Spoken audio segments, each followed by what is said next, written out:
Greenville Avenue. Amazingly, no one was hurt during this stretch of the chase. Okay, this is the Dodge Challenger, the driver driving drivers knowing to stop and pause. And there you see him pause. Now here's some more video as the chase progressed. We're going to walk you through all of this.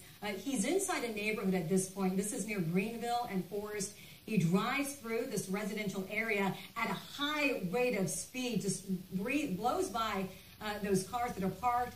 Police, though, are not far behind. So he's basically weaving through this neighborhood to barely dodging the other traffic. And at this point in the chase, it was difficult for police to anticipate which way this suspect was going to go. So it was difficult for them to get ahead. And again, this is the person, again, driving dangerously. Here's a shot of that Challenger on LBJ Freeway, weaving in and out of traffic, driving on the shoulder, outpacing all of the other traffic on the highway. Very dangerous situation. Again, at this point, no one else was hurt. No other cars were involved in any accidents while this car wove through traffic on LBJ. And you can see just how fast he's going. He's whizzing by all the other traffic there on LBJ. This is on the westbound side, and he continues to drive. Police are not that far behind, but they, at this point, have not been able to get out in front of him. There you see him dangerously swerving around other vehicles, and he's driving in the shoulder to get by.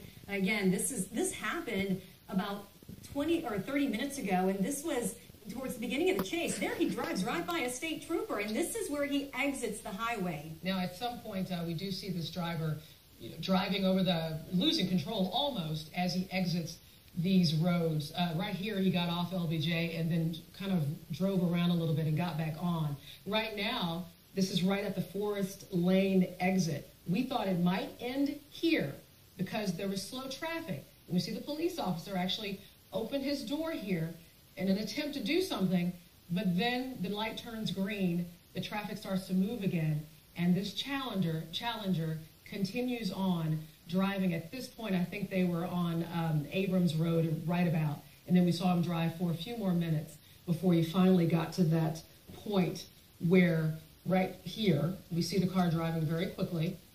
This Challenger, once again, police in pursuit right behind, very high rate of speed. This is Abrams and Walnut Hill, and right here is where the car crashes into the back of that van. Another car also hit that goes through the intersection, and there's that driver of that van, jumps out, a woman, and pushes that suspect, does not let him leave the car. The passenger of the van grabs him then, and the two of them together hold on to that suspect. And then it looks like, look at that, it looks like a child there in the median. He's hurt in the crash. He's there in the median. But then he gets up again just a minute or two later. But again, this passenger and the driver wrestle this suspect.